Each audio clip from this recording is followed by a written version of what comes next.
Samajwadi party ने इलाहाबाद पश्चिमी seat से अपना उम्मीदवार बदल दिया है। अमरनाथ मौर्य की जगह अब ऋचा सिंह को टिकट दिया गया है। ऋचा सिंह पहले भी चुनाव लड़ चुकी हैं इस सीट से। ऋचा जी हमारे साथ हैं। ऋचा जी, ये आखिरी टाइम में किस तरह फेरबदल हुआ?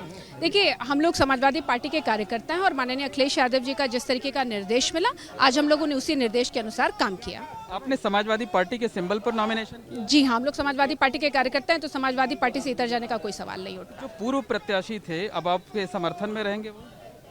देखिए, बिल्कुल जो भी समाजवादी लोग हैं वो समाजवादी पार्टी के साथ खड़े हुए हैं और हम लोग माननीय अखिलेश यादव जी के इशारों को आदेश मानते हैं। वो जिस तरफ भी इशारा कर देंगे हम लोग उसको आदेश मानते हुए कार्य करने का काम करेंगे। कितनी बड़ी चुनौती मानते हैं, क्योंकि आपके मुकाबले में कैबिनेट मंत्री और सरकार के प्रवक्ता हैं? देखिए, लोकतंत्र में चुनौतियां होती हैं, लेकिन मैं ये कहना चाहती हूँ कि जो सरकार के प्रवक्ता हैं, शायद उन्होंने बोलने के सिवा कोई और काम किया होता और जनता के बीच में जाकर जनता की समस्याओं को सुना होता, तो शायद आज वो पूरे क्षेत्र में और पूरे उत्तर प्रदेश में शॉर्ट अटेंडेंस स्टूडेंट के नाम पर नहीं मशहूर होते।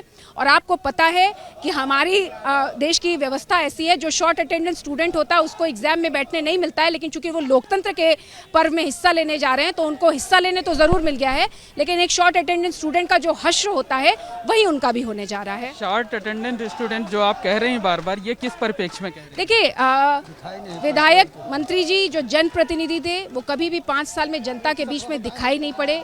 उन्होंने लाल बहादुर शास्त्री जी की खड़ाऊं रखकर चुनाव लड़ा, लेकिन लाल बहादुर शास्त्री जी जैसे ईमानदार व्यक्तित्व के मूल्यों को उन्होंने अपने पैरों तले रौंदने का काम किया है। और जिस तरीके से भ्रष्टाचार, किसकी आंखें नहीं देखी हैं कि उन्होंने किस कदर भ्रष्टाचार किया है, और किसको नहीं पता है कि जो ये मानता हो कि बच्चों की मौत पर कि बच्चे तो अगस्त में मरते ही हैं।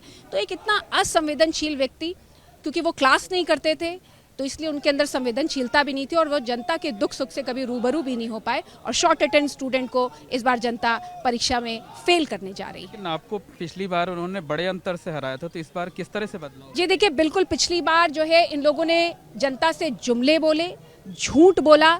आज शहर पश्चिमी की जनता मूलभूत समस्याओं के लिए, सड़क, पानी और नाली नहीं है, बीच चौराहे पे लोगों की हत्या कर दी जा रही है, महिला छत पे कपड़ा सुखाने जाती है तो उसके शरीर में 5 गोलियां उतार दी जाती हैं। तो इस तरीके का पूरी लॉ एंड व्यवस्था वहाँ पे खत्म हो चुकी है। दलितों के घरों को जिस तरीके से बुलडोजर से जमींदोज कराया गया और दलित परिवार के हजारों लोग शॉर्ट अटेंडेंस स्टूडेंट मंत्री जी के आप बाहर बैठकर उनसे मदद मांगते रहे, लेकिन वो अपने इसी कमरे से नहीं निकल आए। तो मुझे लगता है कि लोकतंत्र में जो भी जनता के दुख दर्द को नहीं समझता है उसको एक बड़ी हार का सामना करना ही पड़ता है, और इस नाते वो हारेंगे। समाजवादी पार्टी पूर्ण बहुमत से माननीय अखिलेश यादव जी के नेतृत्व में सरकार बनाने जा रही है और आप देखेंगे इलाहाबाद की 12 सीटों पे समाजवादी पार्टी रिकॉर्ड मतों से अपनी जीत दर्ज कराएगी, क्योंकि हम जनता के लोग हैं, हम जनता के सुख दुख को समझने वाले लोग हैं। एक अंतिम प्रश्न है कि आपका दावा है कि इलाहाबाद पश्चिमी में इस बार बदलाव होगा? देखिए, इलाहाबाद पश्चिमी में तो तभी बदलाव हो गया था जब वो जीतने के बाद भी कभी अपनी विधानसभा में अपने लोगों के दुख सुख जानने नहीं गए।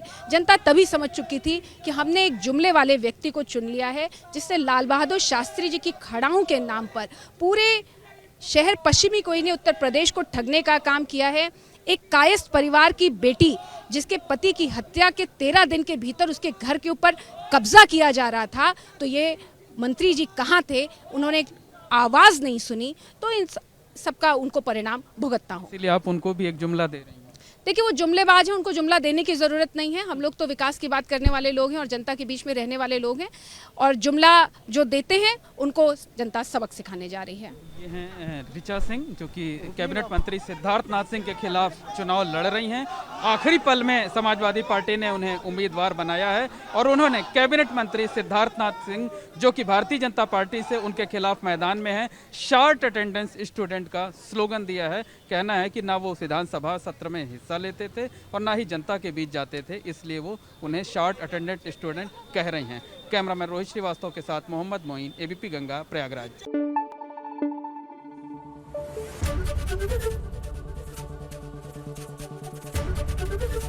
एबीपी गंगा, खबर आपकी, जुबान आपकी।